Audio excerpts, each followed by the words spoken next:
Good morning everyone, how are you all. Class 10th biology का live process, जैसा कि हम लोगों ने लास्ट क्लास में रेस्पिरेशन पढ़ा था और मैंने आप लोगों को रेस्पिरेशन के बारे में बताया था। रेस्पिरेशन एंड ब्रीदिंग में क्या डिफरेंस है ये भी मैंने लास्ट क्लास में ही बता दिया था। आई होप आप लोग को लास्ट क्लास क्लियर होगा। अगर कुछ डाउट हो तो मुझे कमेंट करें, मैं उस डाउट को क्लियर करके मैं आपको बताऊंगी। आज हम लोग को देखना है ना टाइप्स ऑफ रेस्पिरेशन, जो कि कल रह गया था, तो आज मैं इसे कंप्लीट कर देती हूँ। ओके, सबसे पहले हेडिंग लिखिएगा टाइप्स ऑफ रेस्पिरेशन। रेस्पिरेशन का मेनली देखा जाए तो दो टाइप होते हैं।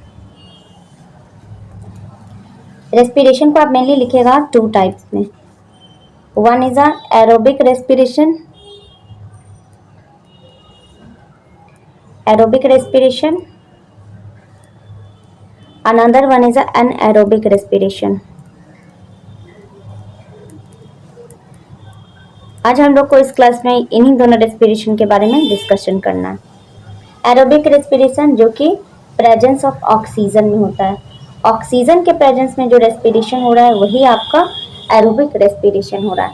और एरोबिक रेस्पिरेशन में ना ज़्यादा से ज़्यादा एनर्जी बनेगा, लार्ज अमाउंट ऑफ एनर्जी जो है यहाँ पे प्रोड्यूस होगा,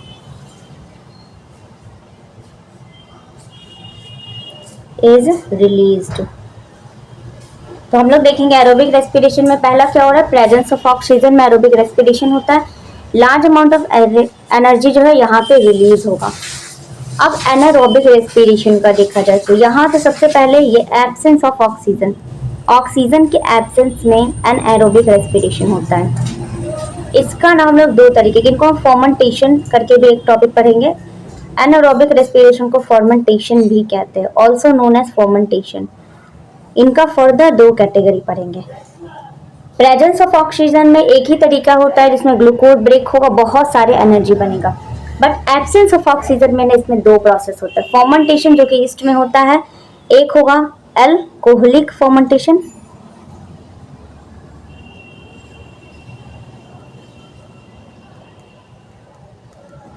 and next one is lactic acid fermentation.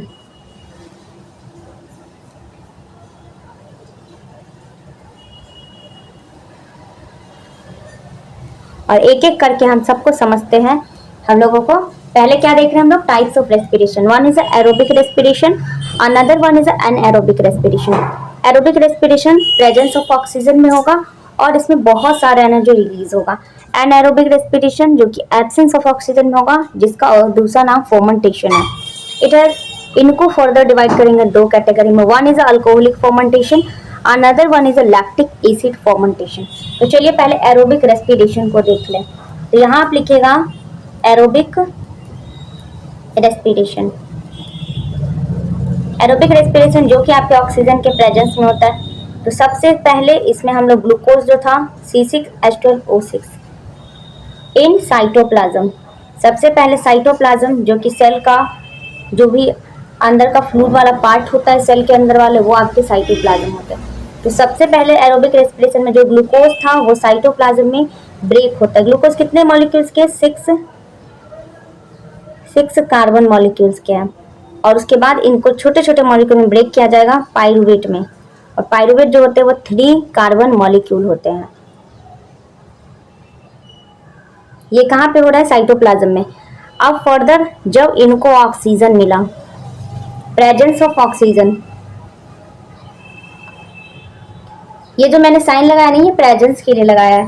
Presence of oxygen में CO2 में टूटता है, वाटर में टूटेगा, एंड बहुत सारे एनर्जी इसमें से रिलीज होता है। और ये एनर्जी किस फॉर्म में होता है, ATP के फॉर्म में। ATP का फुल फॉर्म मैंने लास्ट क्लास में बताया था, एडेनोसिन ट्राइफॉस्फेट। तो देखिए हम लोग एरोबिक रेस्पिरेशन में क्या क्या समझे कि जो ग्लूकोज है इन साइटोप्लाज्म में वो छोटे छोटे मॉलिक्यूल में टूटता है। उस छोटे मॉलिक्यूल का नाम है पाइरुवेट, और पाइरुवेट एक 3 कार्बन कंपाउंड है। फिर प्रेजेंस ऑफ ऑक्सीजन में ये कहाँ पे टूटा, माइटोकॉन्ड्रिया में। ये प्रोसेस माइटोकॉन्ड्रिया में होगा, और माइटोकॉन्ड्रिया में ये जो ब्रेक करेगा तो सबसे पहले जो ग्लूकोज था ऑक्सीजन के प्रेजेंस में एनर्जी बनाएगा बहुत सारा, जो ATP के फॉर्म में स्टोर होगा, CO2 एंड वाटर जो कि वेस्ट प्रोडक्ट है बॉडी से बाहर निकलेगा। एरोबिक रेस्पिरेशन में ये तो जनरल है। अब हम लोग दूसरा देखेंगे एनएरोबिक रेस्पिरेशन। और एनारोबिक रेस्पिरेशन कहाँ हो रहा है, कैसे हो रहा है। तो सबसे पहले नेक्स्ट पेज पे चलिए आप। एनारोबिक रेस्पिरेशन में पहला देखते हैं लैक्टिक एसिड फर्मेंटेशन।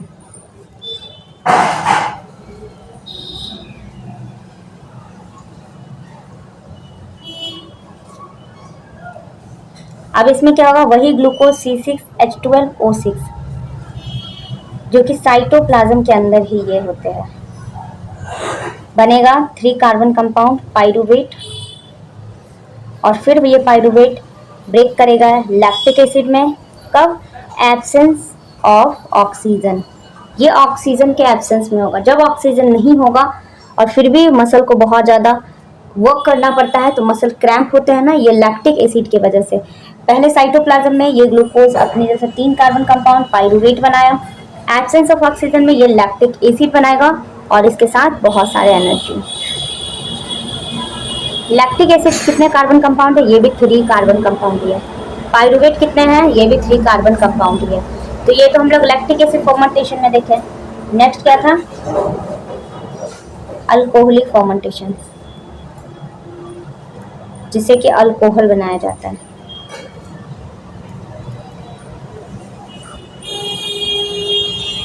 सब में सिंपल, ये तो पाइरूवेट तक सब में सेम ही रहेगा। इससे बना 3 कार्बन कंपाउंड पाइरूवेट, और फिर पाइरूवेट के बाद ये होगा इन ईस्ट। किसमें होता है? ईस्ट में, जो कि एक सिंगल सेल फंगी है। ये भी एब्सेंस ऑफ ऑक्सीजन में ही होगा। यहाँ पे एक इथेनॉल बन जाएगा, जिसका फॉर्मूला लिख लीजिएगा C2H5OH, मतलब 2 कार्बन कंपाउंड, और इसके साथ में निकलेगा CO2 और बहुत सारे एनर्जी। और आपके एनसीईआरटी में इसी को ना टेबल फॉर्म में दिया रहता है। वो टेबल आपको पता होगा, एक ही में ग्लूकोज पाइरूवेट बना होता है और इन तीनों को फर्दर 3 कैटेगरी में डिवाइड कर देगा। पहला होगा एब्सेंस ऑफ ऑक्सीजन, जो कि ईस्ट वाला दिखाएगा आपको, इथेनॉल बनाता है एंड CO2 और एनर्जी। दूसरा भी आपको दिखाएगा एब्सेंस ऑफ ऑक्सीजन वाला, जिसमें लैक्टिक एसिड होते हैं, एनर्जी होते हैं, बहुत सारे वेस्ट निकलते हैं। एंड थर्ड वन जो कि प्रेजेंस ऑफ ऑक्सीजन वाला होगा, जो मैंने पीछे बताया आपको, उसमें आपका वैसे ही माइटोकॉन्ड्रिया के अंदर ब्रेक हो रहा है। तो जो एरोबिक रेस्पिरेशन है वो साइटोप्लाज्म में भी हो रहा है एंड माइटोकॉन्ड्रिया में हो रहा है, बट एनएरोबिक रेस्पिरेशन आपके सिर्फ साइटोप्लाज्म में ही होते हैं। तो ये सारे कुछ पॉइंट है, आपको ये याद रखना है। और चलिए हम लोग दोनों में ना डिफरेंस लिख लेते हैं। वन साइड लिखे aerobic, another side anaerobic. I hope लिख लिए होंगे। तो चलिए बहुत इजी पॉइंट लिखेंगे, खुद से लिख सकते हैं। Oxygen is required, aerobic respiration के लिए ऑक्सीजन रिक्वायर्ड होगा, एंड एनएरोबिक रेस्पिरेशन के लिए ऑक्सीजन इज नॉट रिक्वायर्ड। इतना इजी पॉइंट है ना कि आप लोग खुद से ये लिख सकते हैं। इट इज़ वेरी इजी, आपको लर्न करने का भी जरूरत नहीं पड़ेगा। और इसमें बताइए एरोबिक रेस्पिरेशन क्या हो, एनर्जी कितना बना, बहुत ज़्यादा बन रहा है, तो मोर एनर्जी प्रोड्यूस्ड, इसमें बहुत ज़्यादा एनर्जी प्रोड्यूस किया जा रहा है। और अगर एनएरोबिक देखा जाए तो एनर्जी कैसा था, इसमें बहुत कम था, तो लेस एनर्जी प्रोड्यूस्ड। अब तीसरा आप सोचिए एरोबिक में क्या होगा। यहाँ ग्लूकोज का प्रॉपर ब्रेक डाउन हो रहा है, क्योंकि साइटोप्लाज्म में हो फिर माइटोकॉन्ड्रिया में हो, तो आप लिख दीजिएगा complete break down of glucose. यहाँ पे कंप्लीट हुआ था, नहीं, इनकम्प्लीट।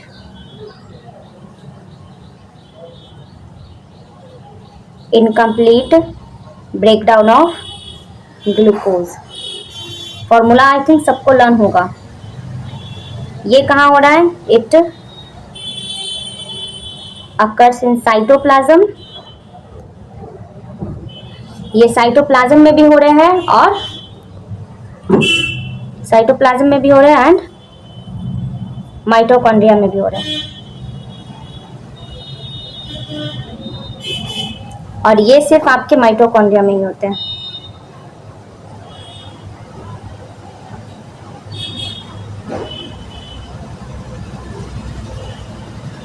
तो 4 पॉइंट रहने देते हैं। आप इसका एंड प्रोडक्ट लिख सकते हैं CO2 वाटर और बहुत सारे एनर्जी। इसका एंड प्रोडक्ट लिख सकते हैं CO2 ethanol lactic acid and energy. I hope आपको आज का क्लास, एक सेकेंड देखिए, यहाँ आपको दिख रहा होगा मैंने लिखा है lactic acid fermentation. Okay, I hope आज का क्लास आप लोग को क्लियर होगा। अगर कुछ डाउट हो तो मुझे कमेंट करें, लाइक एंड सब्सक्राइब कीजिएगा और मुझे नेक्स्ट क्लास में मिलते हैं फिर हम लोग रेस्पिरेटरी सिस्टम के साथ। Okay bye, thank you.